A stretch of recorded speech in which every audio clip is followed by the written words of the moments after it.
Hello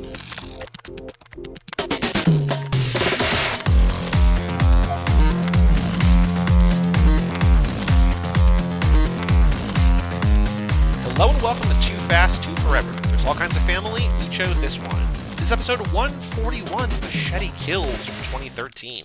I'm Joey Lewandowski. I'm Joe too, and this episode's brought to you by Space.Storage. Your space, nobody else's. Space is a new file storage, sharing, and collaboration platform with a focus on privacy. Well, shout out to Space.Storage and welcome back to the finale, the third part in the finale in the series of Robert Rodriguez Week and a Half. After the break, we'll be joined once again by the Mikester, by resident historian and resident former Federale, Mike Manzi. But Joe, extracurricular activities, what have you been up to? Let us try to keep last night, we're in a weird limbo right now. We're probably, but hopefully by the time this episode comes out on Friday, we will know a little bit more information. Yes. So this is a weird, where things are looking okay-ish, but also don't want to get ahead of ourselves.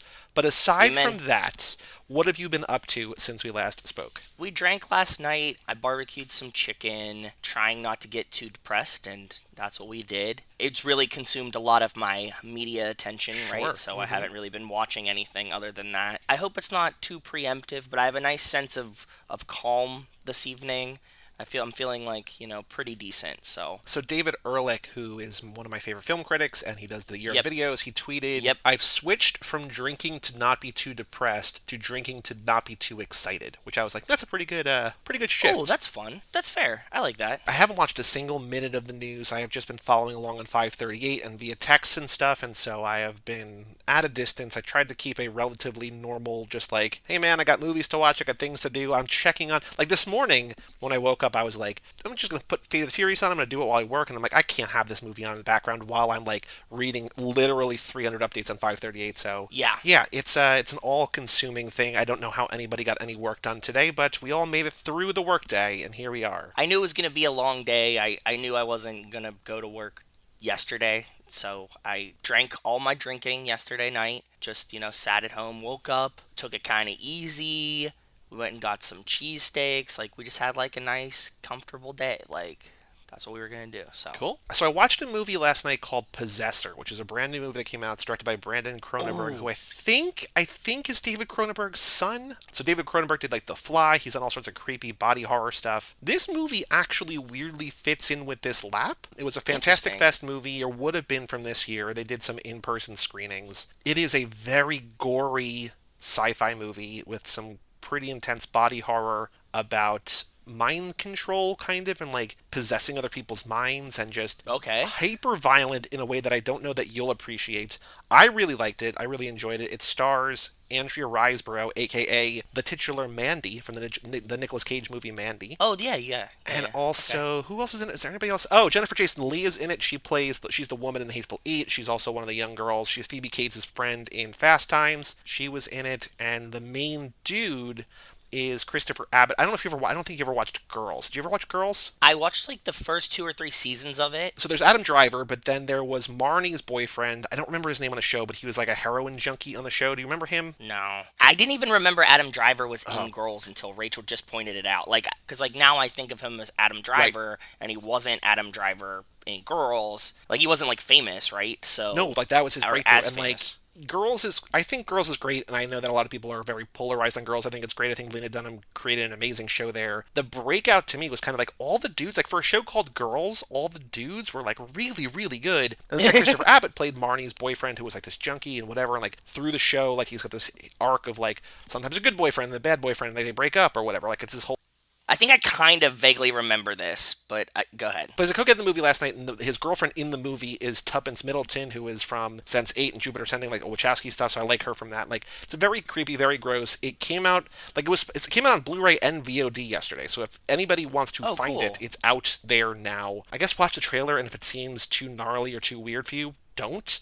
But I really enjoyed it, so that was great. You brought up a movie. I wanted to sneak in a movie that we did watch that I really liked. Go for it. We watched this movie on Halloween night called Hell House LLC. Oh, Rachel texted me in our little thread about that. I did not. That's from like 5 years ago. Is that right? Yeah, it's not brand new by any Okay. means. Rachel's watching it with like the blanket over her face. Oh, okay. Like the first half of this, it was found footage. We like found footage movies, obviously, right? Like we're like huge Blair Witch fans. But it was also another like genre that we like, which is like haunted houses. Sure. Like scary movies about haunted houses that like go wrong, right? And the first like 75% of this movie was fucking terrifying. This goes along with what I've seen online. Go ahead. Because it's like, found footage, and then they like wrap up the movie, and we were like, oh man, you guys made this so corny and campy. Thank God, because if not, we would have had fucking nightmares of how terrified we were in the first like 75% of this movie. So I don't know what the movie's ending is. I had not seen this movie, but I looked it up when she mentioned it. A handful of people that have been on the show and talked about it, and like people I follow on Letterboxd, all seen it, and they all gave it like 3-ish stars, like 2.5, 3. Like, Yes. good, not great. But they all basically had one seemingly complaint, was that it all falls into the found footage conventional trappings at the end. It seems like the end really kind of dropped the ball. You're saying it kind of saved it for you, but it seems like No, like it did. No, it definitely dropped the ball. I was saying just in terms of my internal terror. Gotcha. It saved it for me because, like, the whole problem is like with the Blair Witch Project, it's scary, quote, because you don't see anything, right? Because it's a low budget movie. Like the whole point is like it's in your head. You're scaring yourself. They don't have the budget to make something terrifying, right? That's where it kind of falls apart. But the first 75% of it, I was like, holy shit, I am so petrified of this movie. Cool. I also rewatched Under the Silver Lake because our film club, we are doing Noir-vember, and it's a modern noir starring Andrew Garfield and Riley Keough, and I loved it. Saw it again. That's on Prime if anybody wants to watch it on Prime. Cool. The important thing, the thing I'm burying the lead on, though, I told you about. I finally fully completed Spelunky 2. I can finally move on, free myself of the shackles of this game that I absolutely adore. I got the last trophies today. I got one last night and one today, and I'm like, finally, I am done with Spelunky 2. I can free up my time to do other things. Like, you completely 100%ed it, and that's awesome. Yes. I was feeling pressure, too, because they changed it. Like, they've released, like, 13 or 14 patches in, like, the 2 months it's been out, and they announced this new patch that's coming that I think is, like, queued to be released for PS4. Kind of radically changes one mini-boss, and doesn't necessarily make him harder, but it makes it a little bit harder. It just completely changes the way you battle this one guy. Okay. And I was like, I want to finish this before this happens, because there's kind of like it makes it more fair, because there's kind of a way that you can hide from him in a way and then kind of easily beat him, as it is now, which they're getting rid of entirely. I was like, I want to do it this way because it's easier. Like, I want to make sure that for these two very, very difficult things that I'm doing, like, I don't mind the game changing in a way that I need to adapt to the new thing and like do the new thing the right way, quote unquote right way. But at the same time, but you're so close to the end. Yes, these two very difficult things that are very difficult to do on their own. I don't want the added difficulty of having to now beat this guy the real way, the right way, whatever. Exactly. I felt the stress, and like this, the last thing I did is I had to finish the game with $1 million, and I had gotten like 600,000 3 times, and 2 of those times, like there's this one room very late in the game where you can get like $600,000 in this one place by itself. I got there twice and died. Like, it's not a very difficult thing, but it's one of those things like the whole game where it's because you're trying to do a thing you haven't normally done, and it's a very stressful thing, and you're feeling excited because you're like, I'm almost here, like I've almost done it, and you just like screw up. Like, it's hard, but it's not overly hard. It's just like nerves get the better of you. Twice got there and died, and I was like, motherfucker, like, come on, God, like, get with it, snap it together. And then today, finally, I got there, and I almost screwed up, got through in the end, and I'm glad I did, because then as soon as I exited this room, I died immediately. I was just like, there was just lava outside, and I was like, ah, shit, but like, I had gotten it, I was fine. If I had like a little bit more money I needed, I would have been so mad. But thankfully I got like almost 1.1 million, like well in advance, and so but I am done. Now I can go back to finish The Last of Us Part 2. Oh, that's right, you still have that other game. Okay. Yeah, the exciting thing, and this is not exciting, I'm using exciting in a condescending tone, but next week the new Xbox and the new PlayStation come out, and I have both pre-ordered, and I don't know if I'm getting either next week. Amazon just has not told me if I'm getting them or not. I don't know. I just pre-ordered, and they're just like, we'll let you know when you're going to get it. I'm like, okay, like, you know, we're 6 and 8 days away right now as we're recording. Like, am I going to pay you money? I don't know. That's pretty fun. Very cool. Yeah, very, very cool. So I will keep you, I hope by the next time we record on Saturday for Tuesday's intro, I will know, you know, if I'm getting the new Xbox on Tuesday, but honestly, no idea. couldn't tell you. That's cool, though. One more thing. Justin gave me a really awesome... Oh, by the way, it was Justin's birthday this week. I don't know if you messaged him or anything, but Oh, no, I it didn't. was his birthday. I saw that on Facebook. So happy birthday, happy belated birthday, Justin Kleinman. I miss a lot of the birthday ones on Facebook. Like, I don't know why. Like, I don't know. Yeah, I mean, I don't really use Facebook. I just logged in and I saw, like, his birthday. I was like, oh, okay. I want to go and give him a shout out on the podcast. So here you go, Justin. Yeah, definitely. Happy birthday, Justin. Yeah, we were talking, like, the other day, and we were just, like, chatting, and he gave me, like, this awesome album recommendation. You know how, like, I was saying how I, like, love, like, honky-tonk kind of music? Yep. Yeah, he gave me this, like, new, current artist, Sturgill Simpson. Oh, yeah. Yeah, Sturgill's great. Yeah, I just didn't know who this guy was, and so I was listening to this the album High Top Mountain in the shower. I listen to like a lot of albums or podcast things in the shower. It's like a good spot to just be like left alone, and yeah, it was awesome. So if you like honky tonk music, Justin gave you a great recommendation that I love, and apparently you know about, and I was the only one who didn't know about it. So he put out an album. So he's like a traditional country artist, but last year he put out an album called Sound and Fury. Yes. This is apparently a radical departure from him, but I knew some stuff because, like, the Tub Talk guys, like my friends who I listen to the most music because of, they love him. But then this album came out and they're like, I don't know, like, I'm like, this is amazing. Like, it's kind of more, a little bit more electronic. And I think the people who are, like, diehard fans of his don't love it. But I really, really like this album. And then he paired it with this, like, 40-minute, like, an album-length anime on Netflix. What? That, wow. like, is a visual, like, it's just like there's, like, hellscape. Like, it's this weird thing. But, yeah, Sound of Fury is great. Sturgill's great. Shout out to the recommendation, and thank you for that, Justin, and happy birthday once again. Yep, happy birthday, brother. And speaking of, we have a Patreon page here on the show, toofast2forever.com, where if you want to support the show, you can go over there and kick us a couple bucks and get some merch or swag or pick some movies. But shout out to Cassie Wilson, Jake Freer, Ben Milliman, Nick Burris, Alex Ellen, and Justin Kleinman. There you go. Brian Rodriguez of High School Slumber Party, Haley Gerbies, Wes Hampton, Christian Larson, Jerry Robinson, Dan the Duke Hayden, Renato DiDonato, and Jessica Collins, a.k.a. Montez, for supporting us at the $5 level or above. Thank you all so much. We are finally, I would say, entering the home stretch of this lap. After this, we have like 15 more. We still have a lot more episodes this lap, but we are 2/3 through this lap. Unless something changes, I don't know what would change. January 1st, New Year's Day, will be the last episode of this lap. So we start lap 8 that's the cool. following week. Yes. So basically, the rest of this year is this lap, and then we're going to start the next lap next year. So if you want to know what those laps are, if you want to get picks in, toofast2forever.com, check out the tiers, kick a couple bucks if you can, please, and thank you. Yes. Yes. We also have an email address here on the show, family@cageclub.me, and Joe, we have 2 emails to read tonight. First up from Wells Lamont, subject line, Tokyo Drift. What up, Wells? It's such bad parenting to send a troubled youth to a foreign country where he doesn't speak the language. Also, fuck Zachary Ty Bryant. The only time it's acceptable to choke your girlfriend is if you're both on some fetish shit and she's into it. Consent is appropriate. When that news came out, which we did not talk about in here, but he was arrested on some, some restraining order, some, like, I don't even remember because I blocked it out. So much. Do you remember he did so much weird shit? He got divorced and copied and he he plagiarized. Instagram divorce thing. Like, we're still going to be friends, like verbatim. And I was just like, dude, what are you doing? Like, you don't write your own. Like, how do you plagiarize a divorce post? And the only thing that I saw that maybe made sense is they have the same publicist. But even then, like, that publicist is not good because it's like, hey, mix it up. Yeah, exactly. Like, we obviously caught on. But I realized when I made on Too Fast, Too Forever on our Twitter page, I made a list of all the people who were in the movies because I wanted to retweet people, especially around like the George Floyd stuff, because I knew that, for largely people of color, like a diverse cast, I wanted to make sure that like we were amplifying, not that they need our help, but like getting the people like related to the show and putting, Natalie Emanuel was tweeting things and The Rock and Tyrese and Luda and whatever. So I made a list and I was like, here's all the people in the movies, and like within 2 minutes of making the list, I was like, oh, Zachary Ty Bryant off the list. Because he just, like, he was so blatantly, like, MAGA and just, like, fuck. Like, I'm just like, dude, like, I don't, like, whatever. Like, just, we hate you in the movies. We're going to keep it there. We're not going to bring you into real life because it's too much. It's too much. And then he's got this. So, peace be with you. Amen. Football team totally cheats for Brad by blocking Sean when they're racing. Super unfair. Oh. I guess I have a new date to prom, and then Brad proceeds to slam his $80,000 car into Sean's piece of shit like the race was over or something. Never made sense to me. Yeah, I agree. Why would you wreck this Viper into the car? It never makes sense. Roid rage. Yeah, maybe.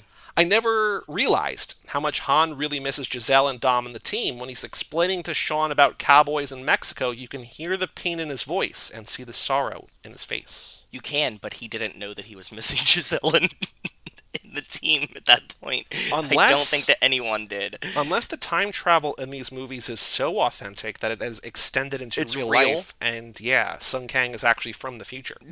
Possibly. That will be fun. I never fully realized that in the opening credits of this movie, Brad and the football team are bashing a Native American piñata. I'm sure it's a rival school's mascot and they're playing each other that week, but out of context, it looks terrible. Yeah, the optics aren't great on that. Yeah, I'm sure that they're playing like, the Indians, but still. And then he says, okay, bros, I'll catch you on the other side. Peace out, A-Town down. Peace out, brother. Thanks for writing in.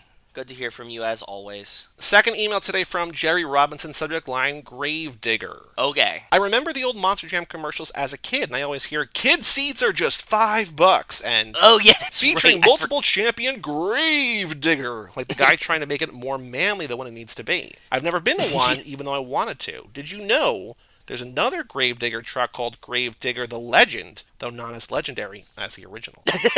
No, but that's a great fact. This is like in New York, Joey will know this, but like in Manhattan, there's like all of these pizza places. Then there's like Ray's and Original Ray's and Famous Original Ray's. They're all just normal pizza shops, but they have this like fight going on. To know that legendary Gravedigger the Legend is not as legendary as Gravedigger is really fun for me. Thank you for that. And that's all the emails that we have, so thank you to Wells, thank you to Jerry. If you want to email in family@cageclub.me if you want to let us know about a movie or a monster truck or anything in between, family@cageclub.me. Check in. Say hi. How are you feeling? Joe, on the streets, Fast and Furious news, is there anything you've seen since we last recorded? I feel like I saw something like tangentially, like maybe like something about someone that's in the movies, but I don't think so. Maybe.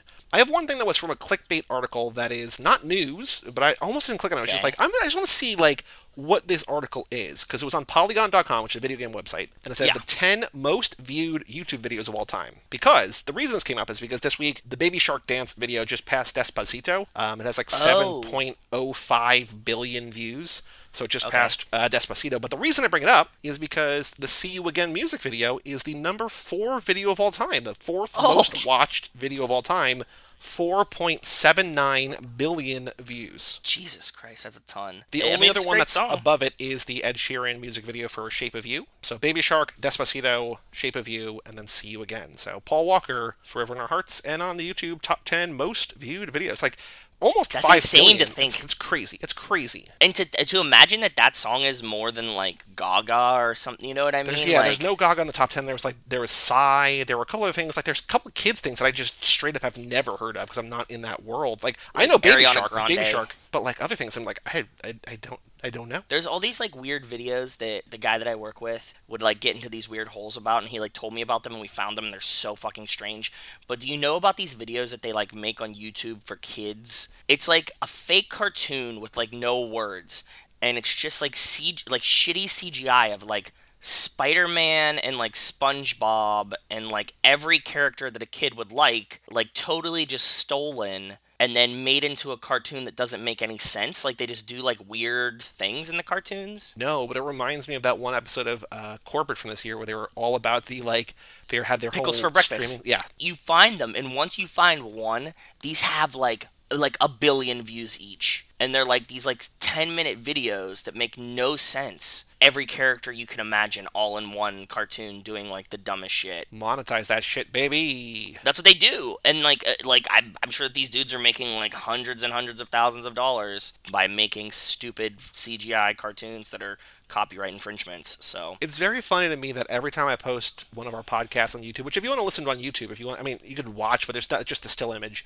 But if you want to listen or watch on YouTube, it's just youtube.com/toofast2forever. Every time I upload a video, it says, "Is this for children?" I'm like, no. Like, when are you gonna know? Like the default, like, no, it's not. It's not for children. Yes. Yeah. Exactly. That was the only news, quote unquote news, that I found because pretty cool though. I like not that. really That was a any fun news tidbit. that's come out. Still haven't listened to Vin's song. I rearranged the. We listened to it. Oh, you did? Is it good? Yeah, it was good. We liked it. I mean, it's as good as the last one. You know what I mean? It's not something that like I'm like, man, did you hear this new banger that Vin Diesel put out? But it's also fun and yeah. That's good. That's important. That's good to know. Mm-hmm. So, Joe, the only other thing to do left before we take a break and bring in the Mikester, to talk about Machete Kills. Is the Fast and the Furious minute. We're getting so near the end. Did you explain, just as a side, did you explain that we Oh yeah, stopped I doing guess you didn't Lost? listen to the episode. Yeah, so we're not doing the Lost for the Sorry. minute anymore. We recorded the last one. I'm just like, this isn't. It's not working. Like, it's weird. It's weird to me. It fell apart instantly. Yeah, it was just like, oh yeah, okay. It was just weird. So we are not going to do that. We might do the other TV thing, although I don't know if the other TV thing is going to make sense either.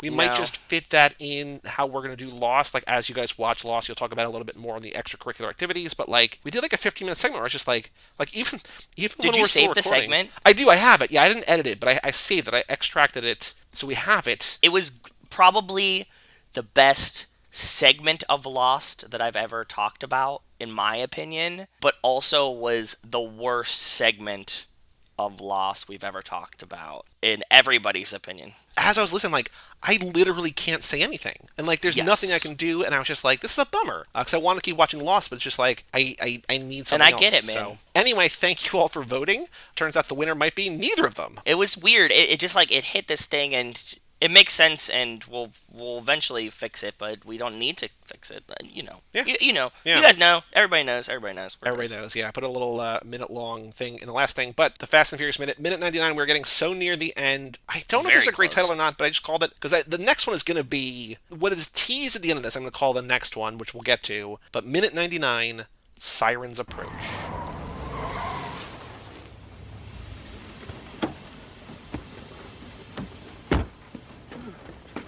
Dom!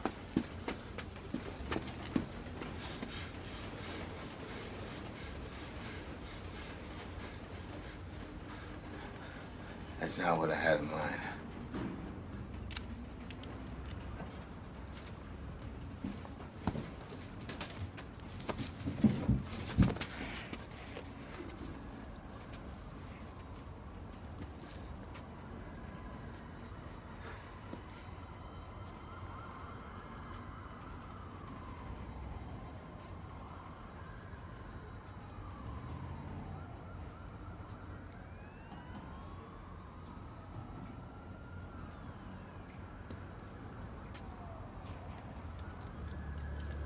So in this minute, after the accident, Brian pulls his car over and races toward Dom's car. Dom, panting, sneaks his way out of the car through his window. Sirens begin to sound as the police close in on Dom and Brian. Brian offers Dom the keys to his car. As the minute ends, keys come up. So, like I was saying, there is the song that starts this minute, Hand the Keys by BT, which I feel like that'll be minute 100's title, like Hand the Keys. Because Sirens I like Approach, that. there's not a lot that goes on in this minute. And I feel like we're saying that a lot lately, but like, there's not a lot that goes on in this minute. There is not a lot that goes on in this minute. But I did notice something cool, because like, especially in minutes like this, we're watching them, and we're still watching them a bunch of times, so I try to find something interesting that I didn't notice before. Okay. Brian and Dom, like, he wrecks, they get out of the cars, he's like, you know, doing like the stare down at Dom. We start to hear the sirens, right? Yep. And a truck just drives by behind them, and I'm like, did this guy not hear? You know when you hear a car crash, you can hear it for like a while? Yep. So like this truck driver just didn't give a fuck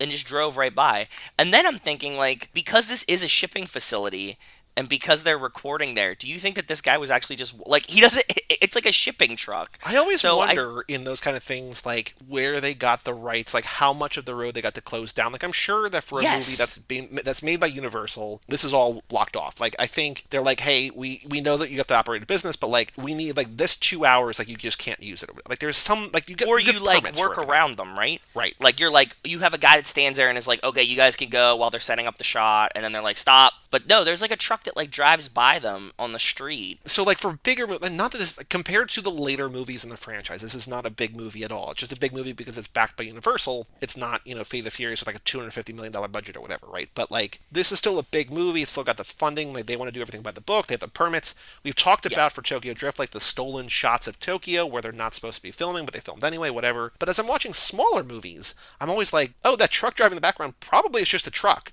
Like, they might have gotten the rights to close this thing down, probably. Do they really have it, or are they kind of stealing shots? Like, I don't understand, like, the location scouting and the permit side of things almost at all. Like, I kind of know how it's supposed to happen, but like how often it actually happens, it could be 100% of the time, or like 20. Like, I don't know. And when we were talking to guest Brian Silliman, he said that, like, as he was driving around the block in New York in Men in Black, that like people were trying to get in his cab. So you can't shut off like a whole block. Yeah, they probably shut down, like, for Men in Black, I would guess they probably shut down like one block, like one short block. But then as soon as you get out of there, then it's just like you're in the wild, right? So yeah, exactly. But yeah, there's a couple other cars. Are these cars, the other cars you noted aside from the truck, are they also driving or are they parked? In a fenced-in parking, like in a fence behind Dom. If you like look over his shoulder, there's some cars behind him, and I just thought it was interesting that I've never noticed those cars before either. And that there's like a white minivan and like a white truck, and it looks like kind of like I didn't put this in there because I couldn't fully make it out, but it looks kind of like a tow truck. You can barely make them out, and they're only in the shot for like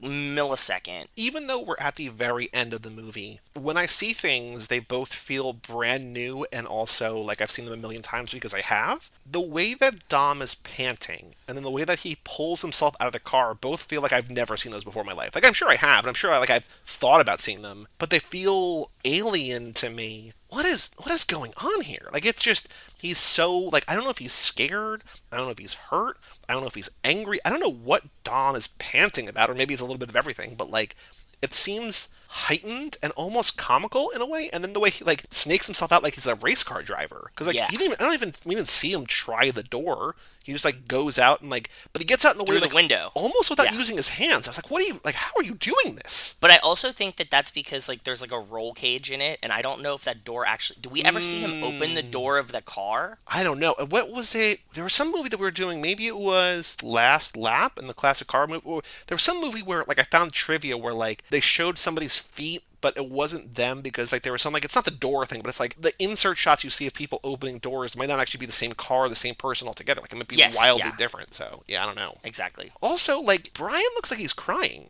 Did you notice that? Yes. Well, I saw you had it in the notes, and when I was watching one of the times, then I was like, yeah, dude, like, it really looked like he was tearing up, right? Like, he has, like, one little tear in his eye when he's looking at Dom. He's, like, very concerned for his well-being. It's very strange. I never noticed it before. Like, there's a chance it's just a windy day and Paul Walker's eyes are watering from the wind, but it also feels like either he's, the love of his life he's never going to see anymore, or, like, his career is over, or, like, any number of things. It's a very, you had pointed out last minute, I think, about how, like, this is the first time that they share that loving embrace, that, like, not embrace, but the stare at each other. Like, that's almost the staring drive a little bit, right? Yeah, exactly. It fails. Exactly. Yeah, here he's crying a little bit. I'm like, oh man, like, Brian, like, it's gonna be okay, my man. Like, you're gonna lots more movies with this guy. Like, don't worry about it.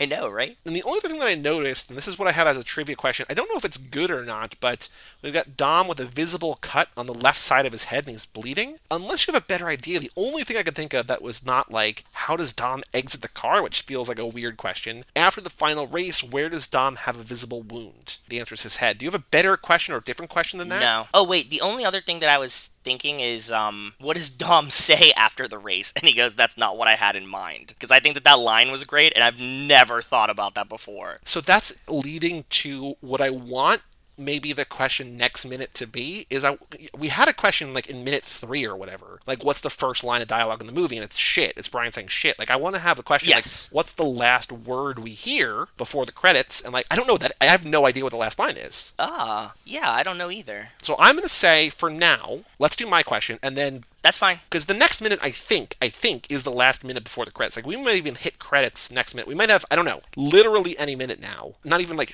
in the metaphorical any minute now, but, like, literally any minute now the movie will end. If it's not memorable, we could do this, because I think that's not what I had in mind is a very funny line. But I want to have that, like, what's the last line? We'll see what it is. I don't know, because I don't know what it is, because I don't remember this line either, so I'm right there with you. Yeah, that works for me. Minute 99, sirens approach. After the film's final race, where does Dom have a visible wound? And the answer is his head. The other answers are his arm, his chest, or his neck. Those are good. Yeah, those are good options too. All right, Joe, let's take a break. Let's bring in Mike Manzi, and let's talk about Machete Kills to wrap up Robert Rodriguez's week and a half.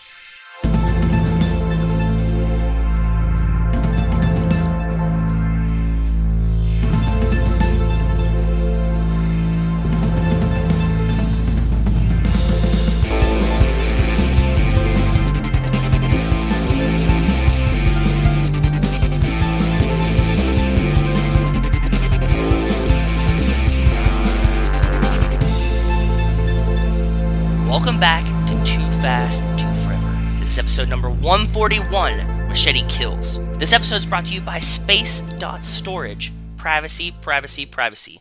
All files stored and shared in Space are fully encrypted, meaning Space can never open your files or view any of the content of your files, and no one else can either. Only you.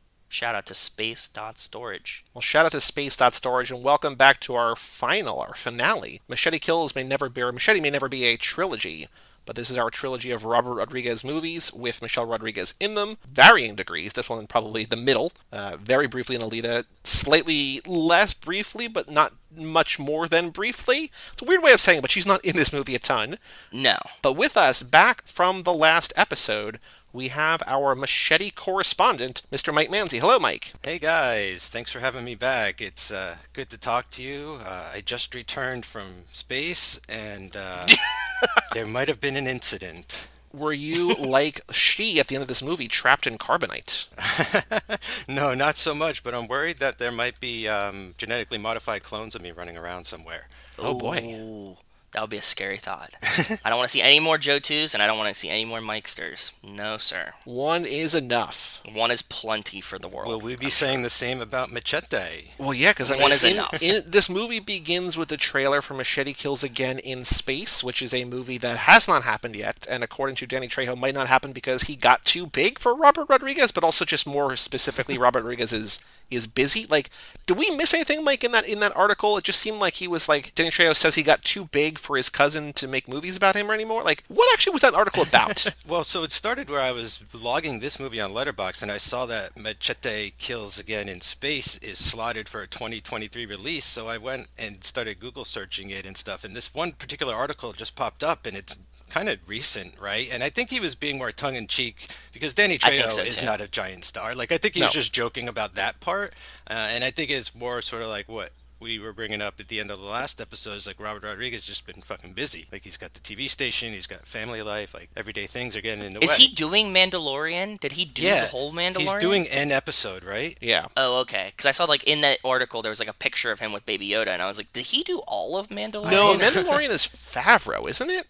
Yeah, it's mostly Favreau, and then I'm not sure the other guy with the cowboy hat who came over from all the animated stuff, Filoni or something. But I definitely hope Trejo shows up in the Mandalorian one day. Like, he would be a badass Mando. Oh. Like, that would be so cool if one of them took their helmet off and it was Danny Trejo. But like, Yeah. I don't know. Like, Yeah, I would not put this out of the realm of possibilities of one day happening.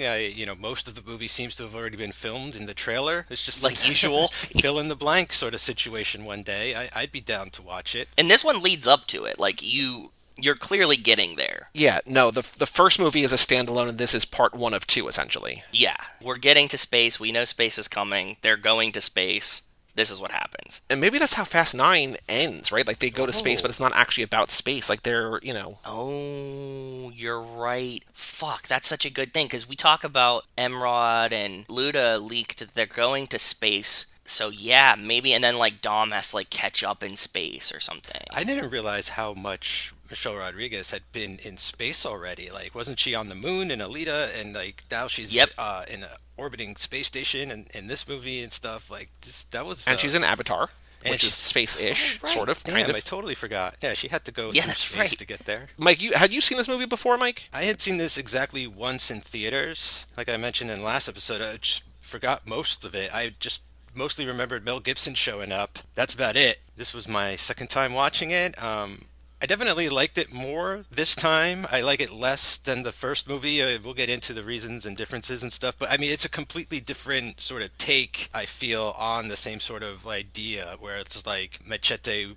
Part 1 is like, oh, that's sort of a love letter to the old grindhouse movies that got released in theaters. This feels more like one of those send-up of direct-to-TV sci-fi movie type situations, maybe, or something. Like, he was almost riffing on the modern day version of what happens, like sort of skipped over the whole straight to video and went right to like straight to Sci-Fi's network or something. And I kind of got into it this time thinking about it that way because, there's no film degradation, right? Like there's no True. damage to any of that. The first time I think I was missing it, and this time I wasn't. And there's just a hell of a lot going on, though. I think it's definitely overstuffed. He's got like 100 great ideas and maybe executes like 10 or 15 of them pretty well. Well, I have a little bit of background on that first, but before I get there, Joe, what did you think? Because you had never seen either of these before this week, so what did you think of this one, I guess, overall, and then in comparison to the first movie? I like this a lot. The first one's probably gonna stand up better without Machete Kills in space. This one's a little bit more flat. Mike hit it on the head when he said that like there's a lot of moving parts in this one. It seems like he might have had too many ideas and tried to put them all together into one. There's like a lot of cameos in a cameo sense. I remember we talked about that last time, that everybody seems to be like coming and going like pretty quickly in this. But no, I still really liked it, and like if they made 7 more of these, I would still watch them. Yeah, I I'm have a no little problems with surprised it. that Rodriguez hasn't just given his blessing to up-and-coming filmmakers from Texas to be like, go make the next Machete movie, like here, like, you know what I mean? Just like Yeah, and like spin-offs like She and like all this whatever they want to do, just like take the characters and run. Like it doesn't matter, right? We don't know how much of a integral part of him this is. Like how dear he holds it to his heart. Well, that's what's interesting because much like the last movie seemed to have been co-directed, this one is like also a collaborative effort, right? With like the editing and the writing, and like it doesn't seem like it's just a Robert Rodriguez behind the helm. It feels more like a collaborative effort in general. So that's why it just seems a little stranger to me now that when we're this far removed from this particular movie, there hasn't been like a whole series. I mean, we're up to like what, 7 or 8 Tremors movies, and they're coming out on Netflix at this point. Are we really? Yeah, I think the new one, the Shrieker Island, is like part 6 or 7. This would definitely, and Dusk Till Dawn went on to make like 4 or 5 movies. So, it's just a little strange. The reason I guess this is maybe more collaborative, so his brother Marcel Rodriguez co-wrote this and co-edited this with him. And the reason this wasn't just a solo Rebel Without a Crew, Robert Rodriguez classic thing, is because he was working on Sin City 2 while he was making this movie. And so he and his brother Marcel wrote a script mint, which is half script, half treatment, it was like a 40-page thing with some dialogue in there, and then they hired this guy, Kyle Ward, to come in and actually write the screenplay. And then I guess in the post-process, he did not have enough time to edit the thing on his own, so he and Marcel did it together. I didn't really like this movie, and I didn't remember anything about it other than La Chameleon, because I remembered Lady Gaga being in this, because Joe, this is like a year before Horror Story Hotel. This is like a year after she was in Men in Black 3. Like, this is her becoming Lady Gaga, the all-around talent. Yeah. Yes. Okay. I remembered her being in that. I didn't remember anything else. Like, I think what frustrates me about this movie is that it's filled with people I like, and I think this is the joke, because it's how you get all these people, but they're on screen for 4 minutes and then they are gone. And I just feel like it's chaotic in a way that isn't fun. It's like, because when you and I were joking about doing that, not joking about, but like toying around the idea of like doing a Vanessa Hudgens podcast, I forgot that she was like, I remember this movie now on the list, and if we had watched this for that, we would have been like, oh, like what? Like she's in the movie for a couple minutes, and then killed. She is shot and thrown at a helicopter and dies and never comes back. Like, it's not like one of those where like, oh, she could, no, she's just gone. Yeah, I thought they were gonna letty her like last time and be like, okay, cool, like now she's a half a cyborg or something, and it was like, nope. Like, we have Amber Heard, who's in a decent amount of this movie, but I really like her. We have Michelle Rodriguez in like 10 minutes. We have Sofia Vergara in a couple minutes. Like, even the stuff that the people who are in it more, like Charlie Sheen's in it a little bit more. All of the stuff that he shot with Danny Trejo in the presidential office, like the Oval Office or whatever, that was all shot separately. Like, they never filmed those scenes together. So I think that it's noticeable even that way. It's like, oh, like, we will cater to you, Charlie Sheen, like your schedule, whatever you want, whatever you need. But it feels like that. Like, it's just not as fun or as like, hey, let's like do this cool thing. It's like, oh, now this has to become a thing. And I was just kind of a little underwhelmed by it, unfortunately. Like, I still like this, still had fun, and there's still stuff in here that I love, compared to the first one, which I think is just great, and like, for what it is, and like, even more than what it is, like, it's just so special, and especially, for this, and watching it for Michelle Rodriguez, this just underwhelmed me, unfortunately. I was bummed I can see that. And like I didn't, and like again, it's one of those things where like we talked about with Spy Racer season 2 with Nico and Kevo. I don't hate it. It's just like I'm kind of like meh to a lot of it, and that's underwhelming. Like I don't even know. I don't have a ton to say. Like I have notes and stuff, but like I don't have a lot to say because I don't hate it. It's just like, oh, I wish this was better. It's interesting. I definitely feel what you're talking about. I think I had that same frustration and sort of disconnection the first time I was watching this in theaters because I really wasn't like having fun or getting into it that much when I was watching it the first time. Part of it, and I don't know if it's the whole part, but part of it comes down to where Robert Rodriguez is as a filmmaker in this particular time of his life. And I'm talking like the way he makes movies, like technically, I think the Sin City thing might have been getting to his head a little bit because this does feel like Arrested Development, like season 4. And I remember even sitting in theaters at Sin City being like, I love this, but something feels a little off. And then I'm watching the special features when the DVD comes out, and it's like, oh, well, these guys aren't even acting next to each other. He's just getting people when they're available and plopping them in, sort of like a puzzle piece and filling in the spaces with these people as characters. So like it feels that you feel that disconnection more, I feel like this time around. There isn't stuff like the grading of the film to mask any of the effects or any of that kind of stuff stylistically. It really bleeds through a lot more, and I hear where you're coming from, and I feel like I felt that too, just maybe not as much, and I was sort of getting into it a lot more because I just watched the first one so recently. Like it was a lot of that was carrying over, but you're right, like I think it is like a little too little of too much doesn't go enough, like, and it just sort of like starts, things just start feeling like, oh, this is just too much for me. Like it feels like the first was like a passion project, and then this just seems like like we got to do another one. Yeah, it does feel a little more forced, a little faster. Definitely also like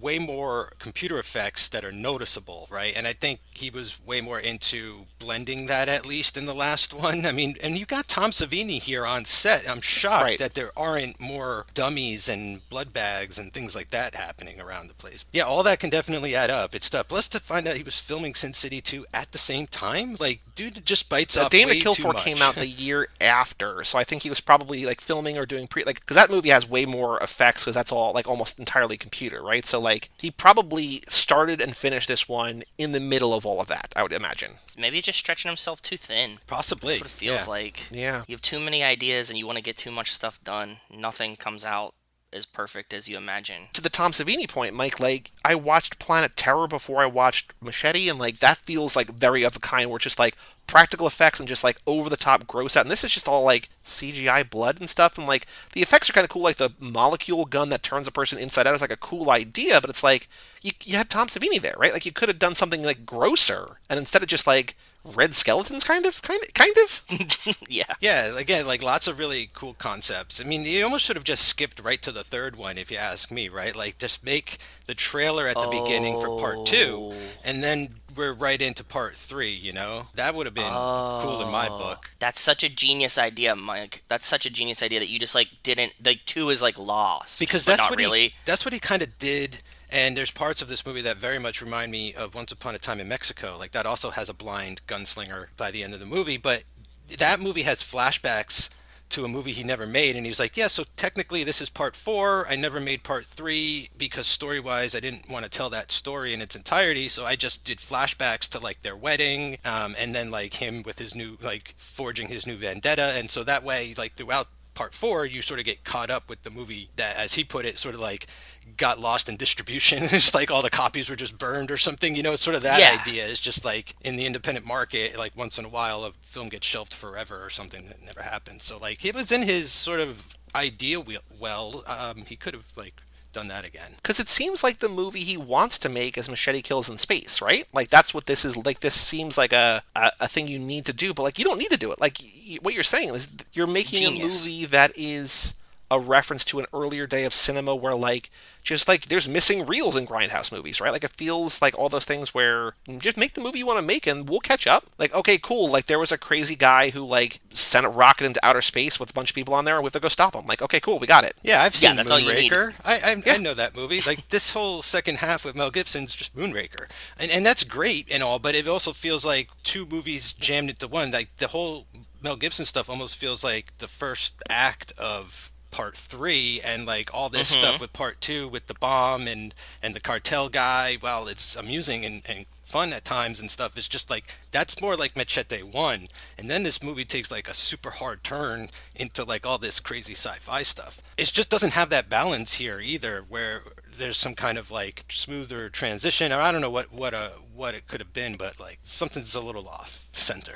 It's a bummer because like not only are there some fast sections that we can talk about, but there's like fun. Like it does seem like he's having fun here. Like the whole like put on your 3D glasses for the 3D sex scene. Like there's stuff here that like I haven't seen in other things that is reminiscent of other grindhousey stuff. But like overall, I just don't know what to make of this. The first one felt very 80s grindhouse. This one felt very much like an homage to blaxploitation movies, based on like the scoring, the weird sci-fi introduction, and the kind of effects that they were using. It reminded me of like when we watched like Blackenstein, and him putting Trejo in a role that's like even more Superfly or Shaft type of feel than he was in the first one. That's what I was picking up this one, that I didn't really connect the first time. And I was thinking maybe he took like a directional shift to make a different kind of homage this time. It's interesting. I wrote somewhere along the lines of my notes like this is more sort of pure exploitation. Like there's no real there's no real like message the way there was in the first one. The first one's like Night of the Living Dead. There's like a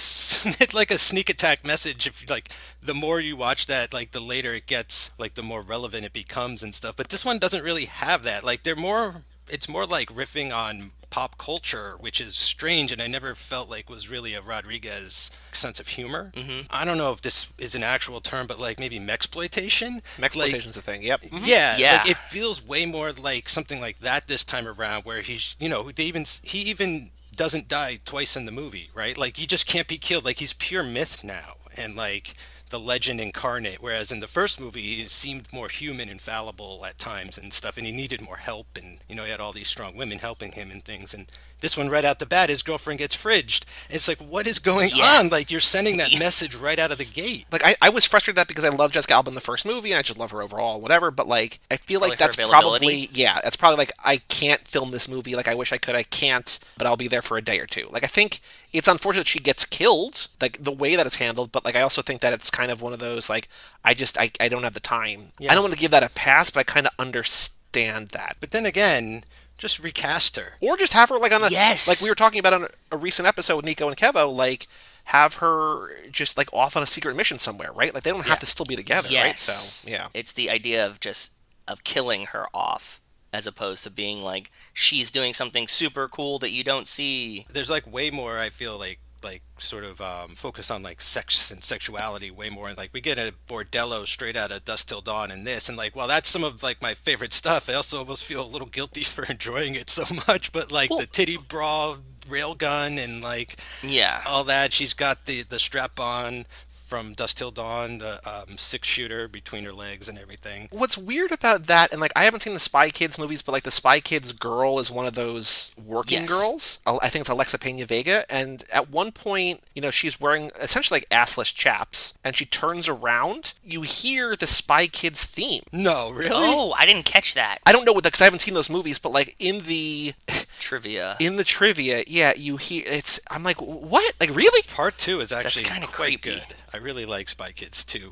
Rachel's a big fan. She likes them a lot. Like it just she spins around and like when you see her ass for like a moment, why? That's like borderline it feels like creepy. It feels like you're like making a joke about like look at this girl, like I sexualized this girl that like I kind of not gave a career to, but like like just a weird thing. She's all grown up now and we can leer at her. It's like that doesn't seem in the era of grooming. That was probably not a good choice, right? Probably.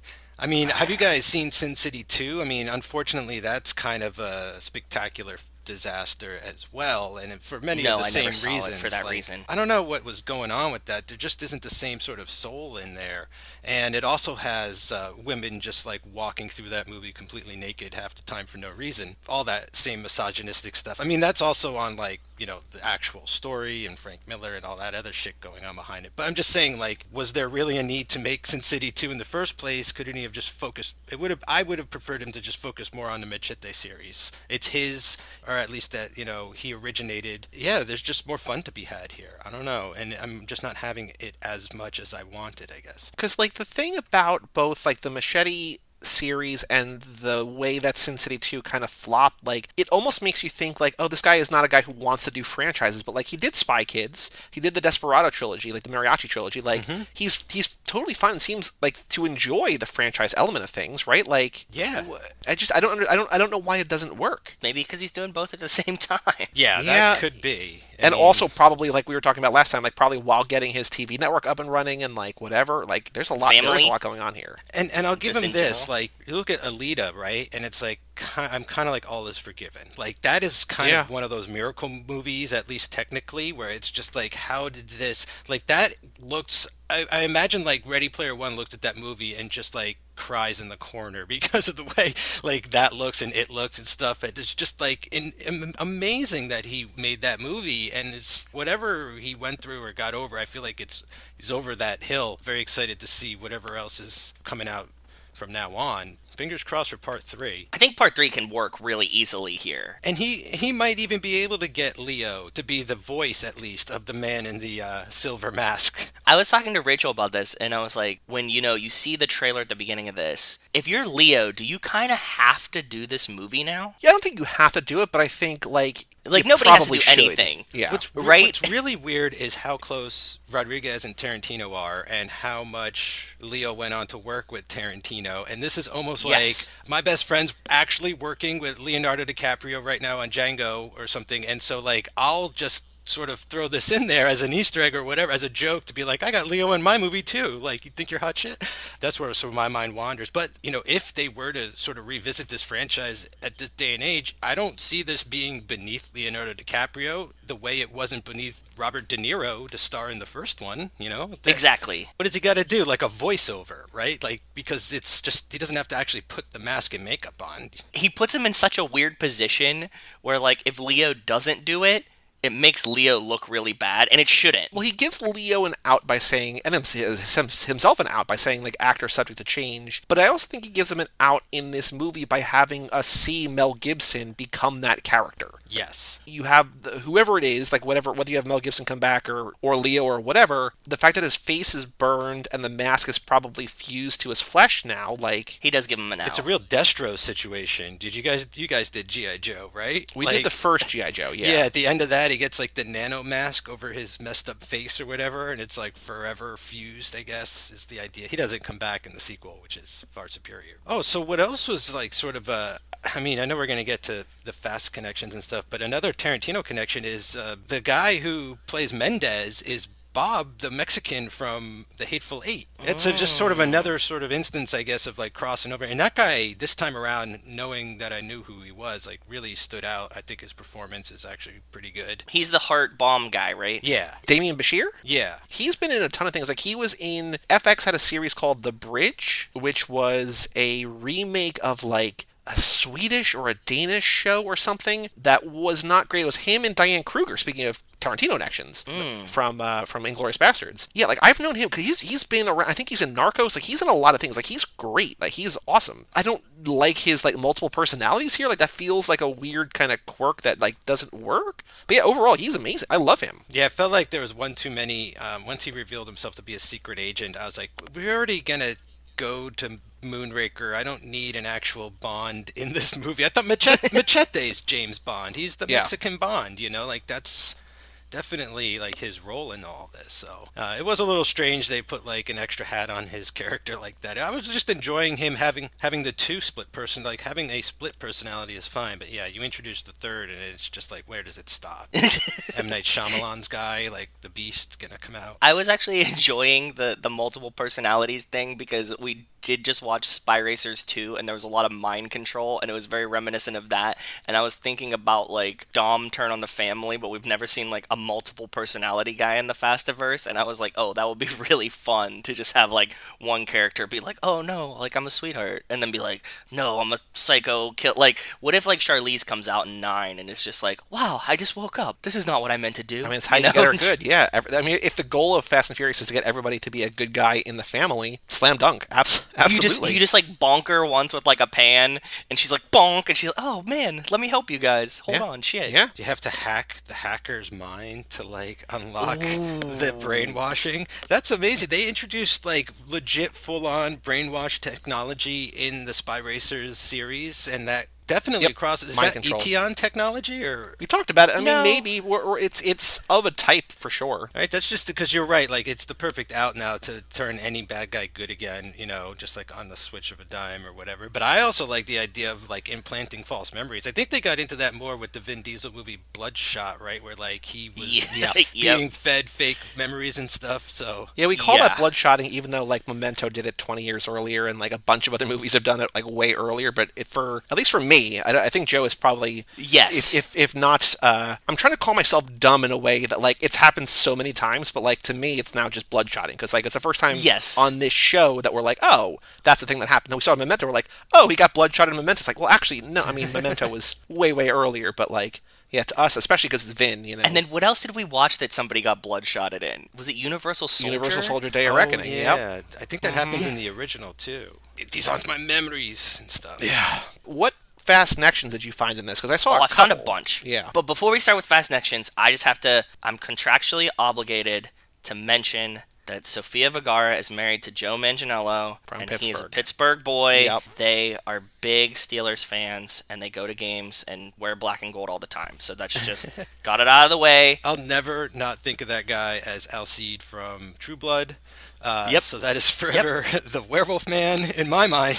When I think of him, I just think of the guy with who needs the glass slipper in Magic Mike. Oh, right. So, That's Joe, you right. have not seen the Magic Mike movies, and I don't know No. that you ever will. I mean, you should. But We in will. those movies, his character canonically has such a big penis that he needs to find the woman who can take it all. Oh, And eventually, in the second movie, he does find the one. the glass slipper. Oh, and he also does like all of the like the Steelers promo cuts every week now. Who's a bigger fan, him of the Steelers or Patrick Warburton of the Devils?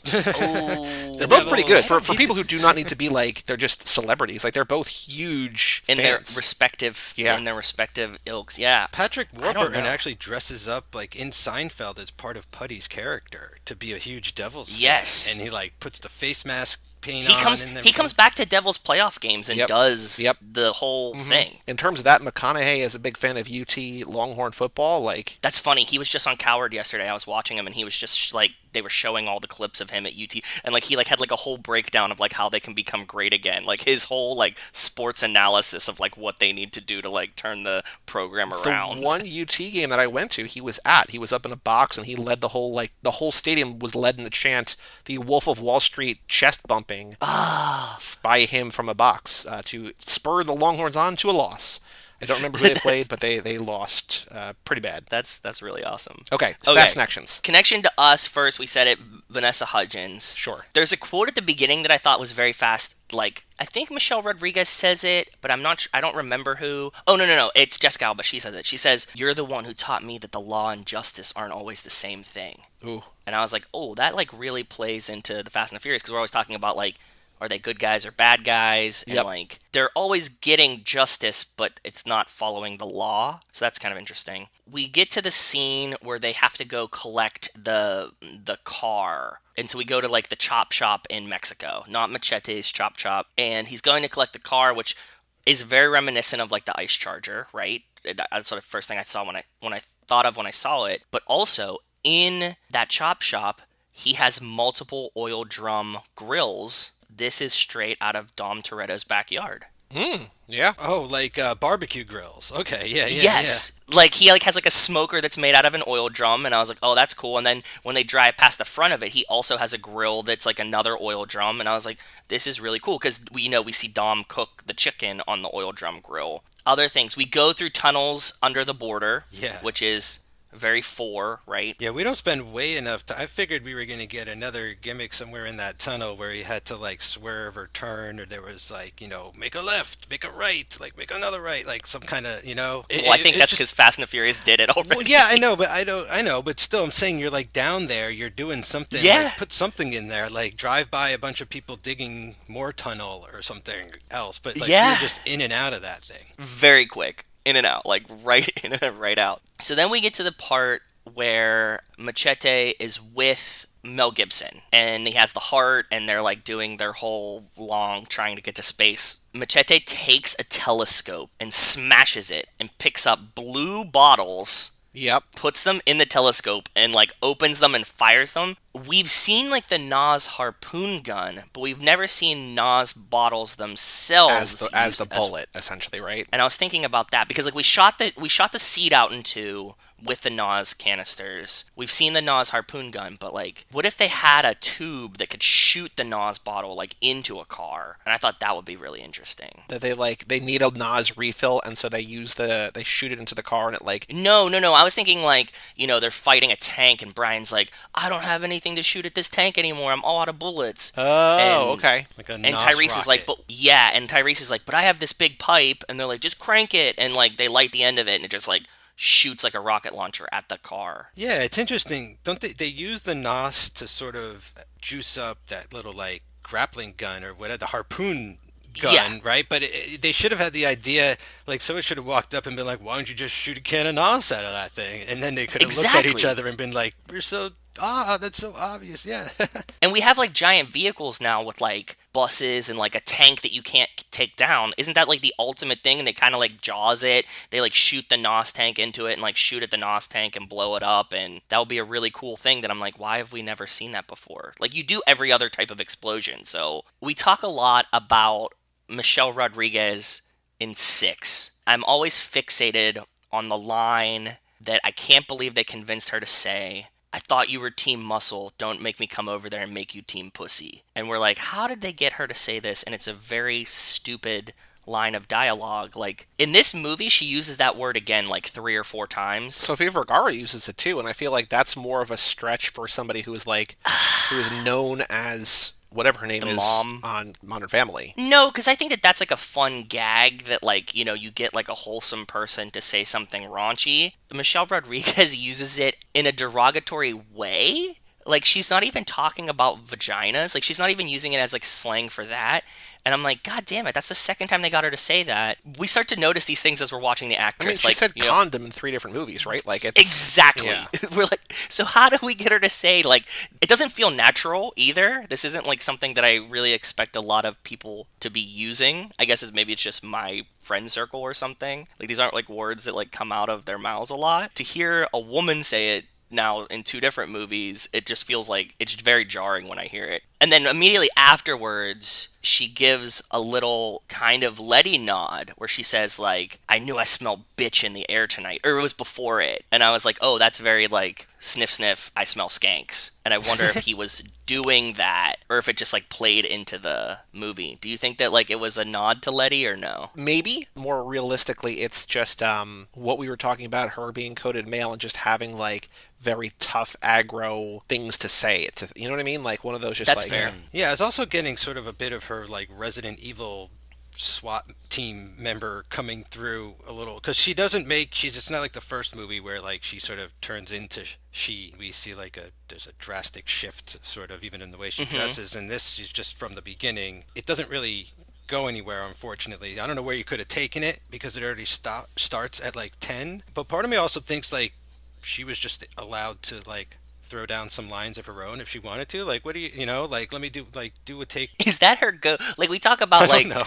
Tyrese's go-to is take his shirt off and eat something, right? Like, when they're, like, improvise, like, that's what he does in the movies. So, is, like, her go-to, like, I smell bitch? Like, I give her more credit than that, so that's why I'm skeptical of this take on it. I mean, this is also a movie fair. where the president's name is Rathcock, right? Like, I think you need Yeah. to keep things in perspective to a certain degree, where it's like, oh no, this is just kind of the universe or the world of the movie that we're in or whatever. Very Yeah. fair. And Very fair. it's Charlie Sheen playing him, right? And like, I don't know if this is before or after his Tiger Blood meltdown or right around that time or whatever, but like It has to be after, I think. Yeah, I think it's that was like early. It's clear stunt casting in the sense of like it's Charlie Sheen. Like, this guy. Imagine a guy He's like playing this as Charlie principal and principal. Imagine a guy like this as president, and it's funny because like we've had a guy like this as president now, and it's not that funny. Even being billed as Carlos Estevez, right? Like Introducing Carlos Estevez, yes. another, like they're leaning back into all of those, or trying to lean sort of on those same ideas again, and it's just not sort of coming off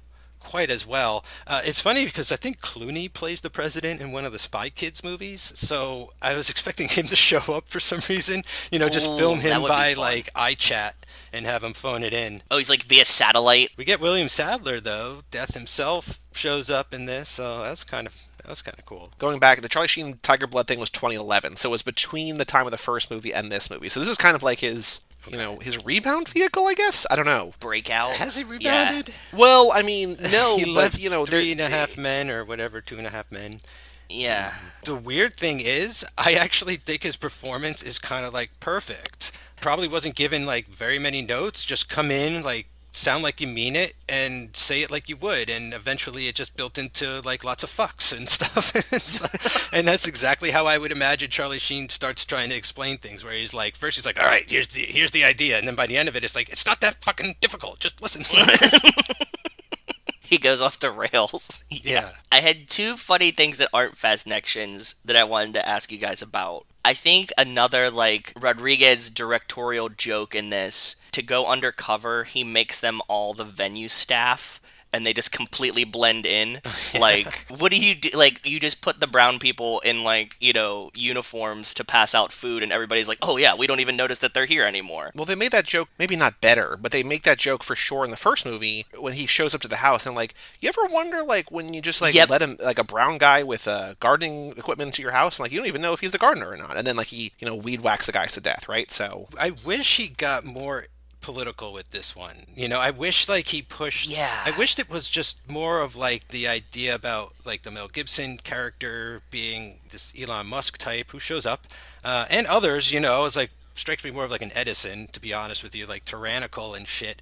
But like play more on that, how he's like publicly adored, but personally he's like a Nazi. I mean, I think they're also, I don't know if Mel Gibson's aware that he's playing essentially a Nazi in this movie. He wants to wipe the earth clean and he's taking all the rich white people up to space with him. well, it's a very Kingsman thing, right? Like I was thinking Kingsman for this, right? Yeah, but it's also, again, Moonraker. That's what the Nazi in Moonraker did, was like all the white beautiful people come with me, and then he's just gonna nuke the earth, and then once the dust settles we'll re-inhabit and everything. So Like I wonder because we had the same conversation in the first movie about Seagal, right? Like does Seagal know Yeah. that what he actually is? Like he's playing a Yeah. Mexican or whatever, and we're because it's the first time that he ever played a villain. This is the first time that Mel Gibson ever played the antagonist of a movie. I can't imagine that they don't. Like there's got to be enough people on their team that they have like somebody has to be like, hey, like what this is kind of saying. Like I think that for both of them, they know what it's about. I think it has to be. And you're just deep enough in your career that you're okay with it. You're just like, okay, like, yeah, it's time. yeah, I think the hot tub tapes had come out at this point. I don't know if you've heard those, but like him just Yeah. the news about him screaming at his girlfriends and things. But it's crazy because there's also like all these Mad Max nods in this movie too, like the sort of road warrior vehicle they end up driving in. But also at one point, Machete falls in another tunnel and he comes out the trunk of a car buried in the sand. Like that's right out of Beyond Thunderdome. It's like this weird sense of like homage, but also like taking the piss out of him.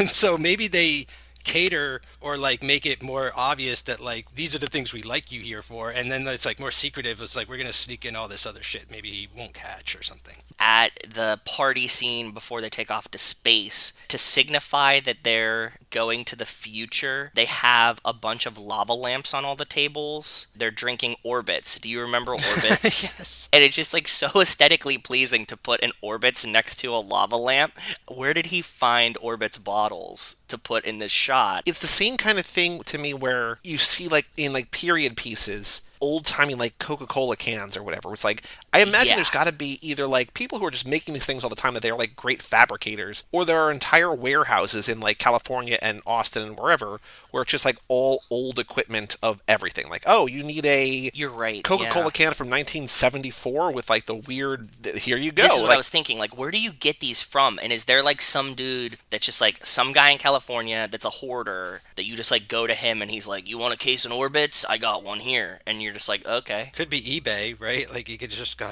Maybe, like, the yeah. prop master is just like, where the hell am I going to come up with this shit? Like, I love the future look of this movie, though. Like, all the aesthetic. Like, he's so funny at one point where he's like, all right, we're all going to go on the space shuttle, so time to get changed. And they all kind of, like, rip off their civilian clothes, and they've got, like, this, like, Barbarella suit underneath with, like, this retro futuristic fashion from, like, the 50s and 60s. It's like, all right. Yeah, and that plays into what we were talking about last time, that it feels like another one of those things where, like, you don't really know what time this was set in, because there's, like, all these weird nods to, like, what the future looked like in the 80s or 70s, and that's why I like the orbits and the lava lamps coming into play, because it's like, it puts it again in this thing where it's like, it feels like this is modern day, but at the same time, like, it could be any time. I have one possible fast connection. Machete is gunned down, as the trailer goes, Left 4 Dead. But then he's kind of like scooped up, and through the aid of modern technology, he is sort of brought back by a very, secretive sort of... healing pool? Yeah, like, it's the technology's nuts, but he's almost... I'm not saying he's like a cyborg, but it's sort of the same way, like, he's rebuilt, like, in, like, something like Etion would do, is like, okay, here's an operative, like, let's bring him back. Like, well, we have the technology, we can rebuild him, and now he's like better and better than ever. And for Machete, they wanted to get a sample of his DNA, tried to like sway him to lead an army of cloned versions of himself. I don't think they'll ever go that far in Fast and Furious, an army of Doms running around. That's what we were saying this, like, we haven't gotten clones with Han coming back in 9, and us not knowing how Han got there. There's a possibility that he could be an actual clone. We don't really know what happened to Brixton. We don't know the extent. Like, we're told, but we're not sure. But he's a cyborg. Yeah, we see he's got like a new spine. So like, as long as Han's brain is still snapping, or maybe his heart is still beating or something, if they get to him quick enough, they could probably like just rebuild him. But now you're talking about like mind control from the show and stuff. Like everything is possible. I have a couple other fast connections we have not talked about yet. In the beginning, when Machete and Jessica Alba are working together to take down the cartel, when she dies, they get saved kind of like Mr. Nobody gets saved. Or like kind of like how Mr. Nobody saves Dom, where they're just the people who like rappel down from the sky. Like in this one, that's a bad guy, right? Like it's the luchadors, right? But like, yeah, I didn't put that one together. That's a good one. Okay. We also see Machete when he gets arrested. There's a glimpse of his Interpol rap sheet, and obviously Interpol plays a big deal in these movies. It's not quite, because we even talked about this recently. You were like, how have we not had a brothel? The brothel, like the whole thing is kind of like a little bit of a Madame M sort of kind of area, right? A little bit, yeah. It's Stylings are the same. We had a conversation recently. I guess it was probably. It was on the Universal Soldier episode again, where we're like, how have we not done that, or how have we not had like a sweep through? Yeah, how have we never had Fast and the Furious have to like rescue a girl from a brothel? Kurt Russell's even had to do that before in like Big Trouble in Little China. I'm surprised. It's like, you know why? Because that feels like too grounded. Like that would have to be the whole movie, like Taken or something at this point. Yeah. Mel Gibson has had deja vu for 2 years, and that's not exactly Fast and Furious, but it's also a thing about memory, which we have talked about all lap long. There's also the molecule blaster that creates the hybrid car people, which is a very cool visual gag. It turns things inside out, uses it on a car, and it kind of creates like, I'm like, why are they not having that kind of fun the rest of the movie? Like, it just feels like... Yeah. I got something you guys might want to check out cartoon-wise from like when I was growing up. I can't remember exactly the name of it, but if you type in boy who turns into a race car cartoon, it was like one of these old Hanna-Barbera cartoons where this dude, I think if you like got him wet or some shit, like he literally, like his arms would turn into tires, his face would like sort of stretch out, and he'd turn into a fucking like Ferrari or something, and all of his buddies would like jump inside him and they'd go like fight crime, maybe sort of like Scooby-Doo. Turbo Teen, yeah, not good, but like worth a look for just sort of nostalgia's sake, and look what they were pushing to kids back then. It's body dysmorphia. Like, it's horrifying at this point, but it's like car people. It's crazy. When Antonio Banderas as the chameleon, so there's the chameleon who I thought was, so I guess the base form of the chameleon is Walton Goggins, who we talked about recently when we were talking about a recast, Joe, of Smokey and the Bandit. Because we were saying, Mike, that Danny McBride's company is teaming up with... Oh, someone so weird. Gosling? No, Gosling was going to be in it. But we were talking about, like, who would be recast. Because, like, Gosling and Danny McBride were talked about as people for The Bandit. and we were talking about Smokey, and I said that Walton Goggins would be a great Smokey, just like this kind of antagonistic Southern drawl of a character. Danny McBride would be a great cop in that. He almost, at this You point... picture him as Smokey, not the Bandit? Because Yeah. we picture him as the Bandit. I think so. No, I don't. Bandit is definitely Goss, right? Like... Joe had the idea of like you could have a chubby Bandit, and then you could have a thin Smokey, kind of inverse that with Goggins and McBride. But especially since they've worked together on Vice Principals and now also Gemstones, right? Like they have that whole connection there. I brought my clogging shoes. By the way, speaking of that, so the role for Miss San Antonio, that was offered to originally the sad queen herself, Michelle Williams. So, Oh, God. Can you imagine this movie with Michelle Williams as like... I would love to see it. I want to see her play other things that aren't just like uber depression. Like when she smiles a little bit in Greatest Showman, it's like, I remember talking about that, like people on Letterboxd are kind of making fun of her, like she's smiling. What? That's not, we don't want that from you. Like we don't want you to be happy. She puts on the symbiote in Venom. She can have fun. She knows... That is like the best part of that movie too. So there is the chameleon. So his base form is Walton Goggins. Then he also becomes Cuba, a former Man of Honor. Then Lady Gaga. Then Antonio Banderas. But when he becomes what we think is the Holy Roller, but we instead find out that it's just a persona that he has gathered, that he is whatever the chameleon has assumed. But I was thinking, truck driver, very core to this movie. Yes. Very true. And also, so is the religious elements of it all, right? So speaking of the religious elements, I loved how Tom Savini's character, who had a hand in killing Cheech in the first one, has sort of taken up the cloth and stepped in his place and even sacrifices himself for Machete and everything. I was shocked that we got that much of an arc out of anybody in this series. That's what I'm saying. Michelle Rodriguez's character, I just wish that somehow she became more. Yeah, where can you go from there? You'd have to Fast and Furious her up. She has to get superpowers, essentially. Well, she loses her second eye in this movie. It looks like in the trailer for Machete Kills again in space, she has an eye back. So I don't know. It also looks like she dies in that trailer. So who knows what's actually coming to her? That's true. So yeah. We have another sword fight to end this movie like we had in the first one, which I guess is not really a fast action, just a machete action. Did either of you stick around for the Avengers-esque scene at the end of the credits? Yes, because Rachel's my personal bonus scene checker. Shit, I missed it this time. I did not. I had a feeling, but I didn't. You didn't miss much. It's a return to the fight between Michelle Rodriguez and Amber Heard, so it makes sense for our show that there is a little bit of a bonus content there. But Michelle Rodriguez slides on the ground and then punches her in the genitals. They cut to Amber Heard laughing, and she says, "You can't just surprise pussy punch someone." And then they have Charlie Sheen shooting some guns in space or something. Carlos. The first one's an outtake, and the second one's just Charlie Sheen being Charlie Sheen. Yeah. As shooting a promo for his campaign. Do either of you want to guess the body count? So the first movie had 98. How many do you think were in this one? Okay, so first I just want to say that there is way too much shooting in this movie, even for me. There's not a minute goes by without a gun going off or something like that. It is taxing. I'm going to just say they doubled it. I'm just going to say they had a mandate. They're let's just double how many people we killed in the first movie. So 196. I don't know. I can't keep track of them. I'm gonna go 75. I think they had less. It's a number in the middle. Between our two numbers? Between those two numbers. Between 75 and 196. 152.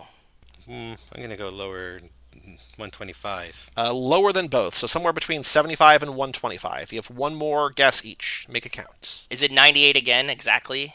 I'm actually going to say the same guess. It's 101, so just a couple more, which I don't know why. I mean, that to me means they're not actually counting for anything, because it just feels why 3 more? Why not 1 more? Why not the same amount? Why not double? Because what could have been a funny gag, and if you keep track of this kind of, and I agree with you, I don't think they were keeping track or anything, whatever, but if they were, it would have been funny if they just force the final kill in post-credit scene, and Machete is just I had to kill one more. They could have made something out of it if they were sort of thinking about it, I guess. All right, do you guys want to watch the trailer, or do you have any other thoughts about this movie? No, I got through all mine in my notes. The trailer we're watching is actually official trailer number 2, because I think number 1 is just a minute-long teaser, so it's Machete Kills official trailer number 2.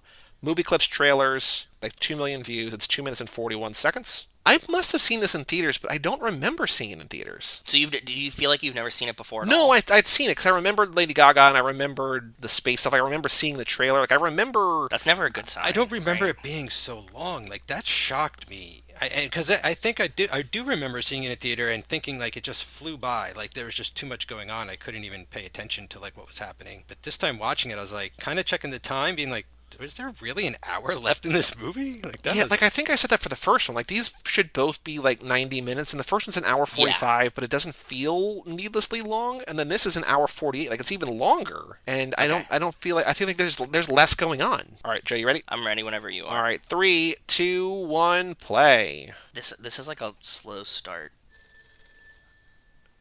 Oh yeah, we get the red phone again. This was a great scene actually, when all the women pass the phone next to Charlie Sheen.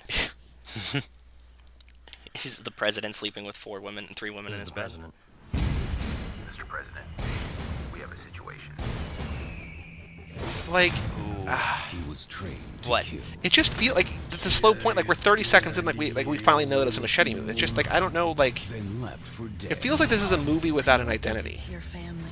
And Yeah. now he's But this feels more like the trailer we played. I don't know if you kept it in the show, but like the first time we played the modern trailer. Oh, for it was Machete bad. Yeah, I 1. haven't edited that yet. I think I'll probably keep it in. I don't know. But like this feels like that, where it's like they're not hiding any. There's no joke to it. It's not a grindhouse sort of production. Yes, yeah. Go kick some ass. There were This is speedboats. actually a trailer. There was a speedboat in this trailer that we did not mention, but a very too fast of it.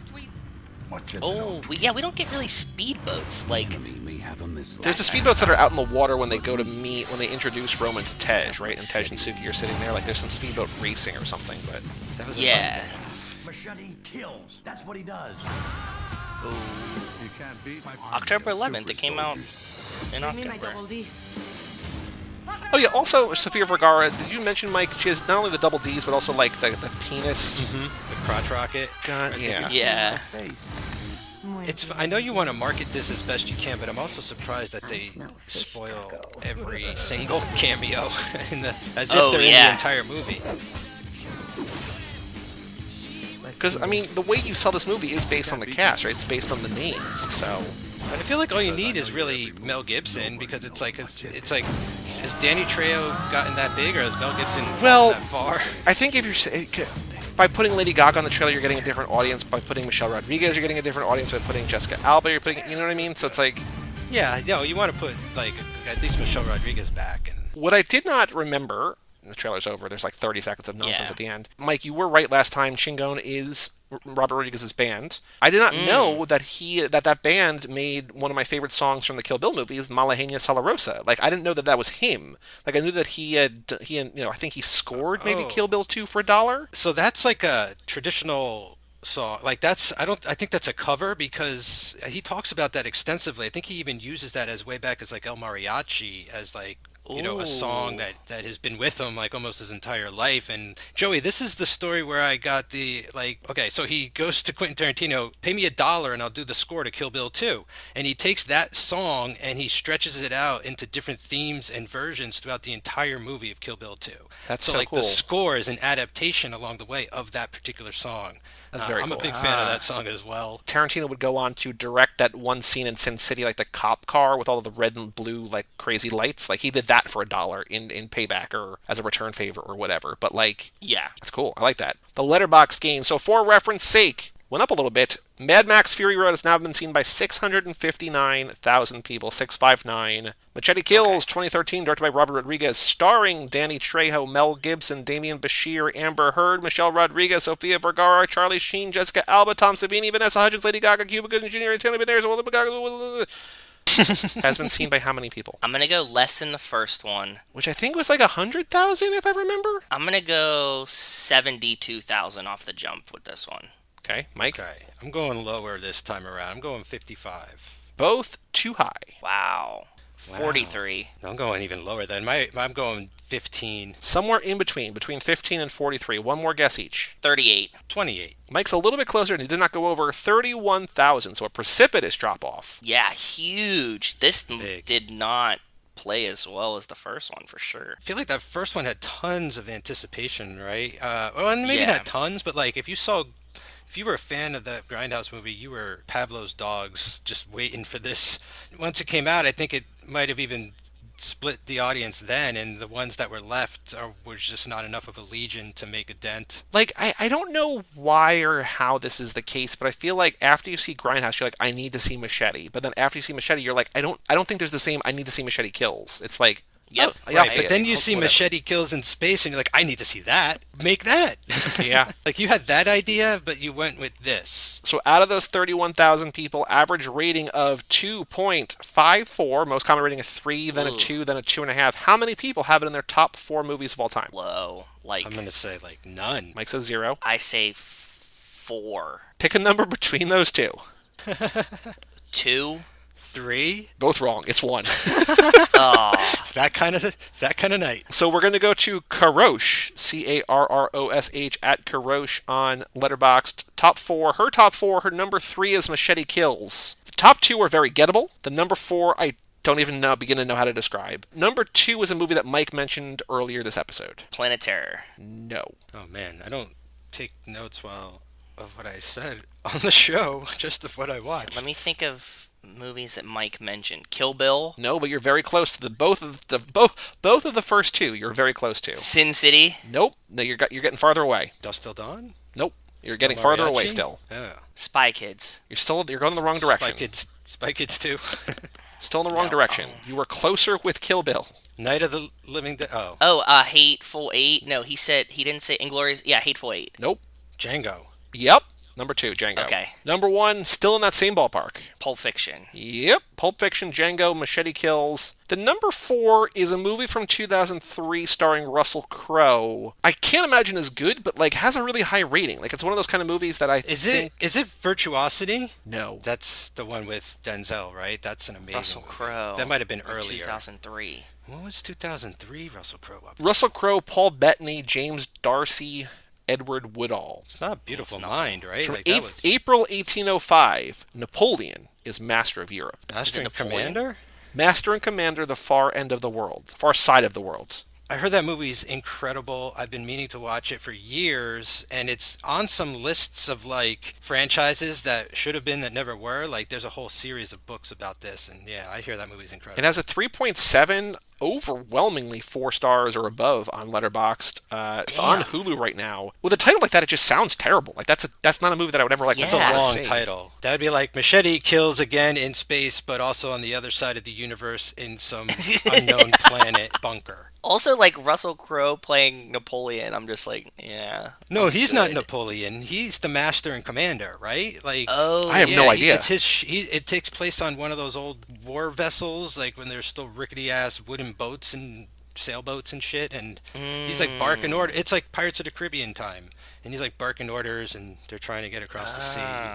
Well, I guess it's more like Napoleon times, but you get my drift. Yeah. Like they look like the dudes from like the Dutch East Trading Company or whatever. Well, that was Machete Kills and our end of Robert Rodriguez Week and a Half. Mike, thank you for joining us for these latter 2 installments. We did Alita without you, but then we thank did you. both Machete movies, so thank you. Yeah, thanks for having me. This was a nice change up from all the Cruise and Hanks we've been watching lately, Joey, and everything else. It's good to get a little bit of variety in there. Anything you want to plug or anything you want to mention? Sure. So the third of every month, Third Time's a Charm, a show where I look at the third installment of a franchise, and then By the way, Rachel really wants to do Boogeyman 3, or wants you to do Boogeyman 3, either or. okay, well, might have to find some time. I've not been as productive as some of the other members of the network, bumping up their shows to 2, 3, 4 times a week or whatever they're doing now. Now I'm starting to question when that show's going to end. It was going to end it in March, but I got a certain number of movies I still want to get to, so I might just do it until I get to those Just make it a movies. weekly show. We're almost done with Hanks for the Memories. We got a couple more episodes of that. Like, there's nothing stopping you. Well, nothing's stopping me, but I do have my attention is elsewhere as well. It's split because I'm part of a new show. Dan Colon and myself have a new show called The Monsters That Made Us. It's the last Friday of every month. It's about the Universal Monsters. So we're watching the 31 original Universal Monster movies in order. The first episode is out now. It is The Phantom of the Opera from 1925 and 1929, but we get into that. And yeah, we're going to go up through the first 31 movies of the shared Universal Monster universe from like the 30s to the 50s, and then later on in like they started remaking them a little bit. There's all those Brendan Fraser movies. We're just going to keep it going as long as we can. So join us over there last Friday of every month. Well, Joe, next week we are back with Nigo and Kevo once again to talk about the fate of the Furious. Well, I'm so curious to hear what they think about it now. The Fast and the Curious? Fate of the Curious. Oh. And then on Friday, I think we are going to release our New York Comic Con panel with a quick intro from us. So that no homework for you guys in the Brian Rodriguez parlance. Oh, very cool. No homework for you guys. So just a nice, fun, Fast and Furious focused week. And then I don't remember. Oh, after that is another themed week, which we will get to. But yeah, some cool stuff coming up. But Fate of the Furious next week, and then our New York Comic Con panel, which if you want to get ahead of the game, is on YouTube, available to watch there. We've tweeted and Facebook linked to that. But if you want to wait, it's a 30-minute, kind of like, I don't know how great it's going to be for the feed, but I want to share it to the feed because I think it was a cool thing that we did. It's kind of like a Too Fast, Too Forever 101 sort of. Like, it's a very intro, who we are, what we're doing.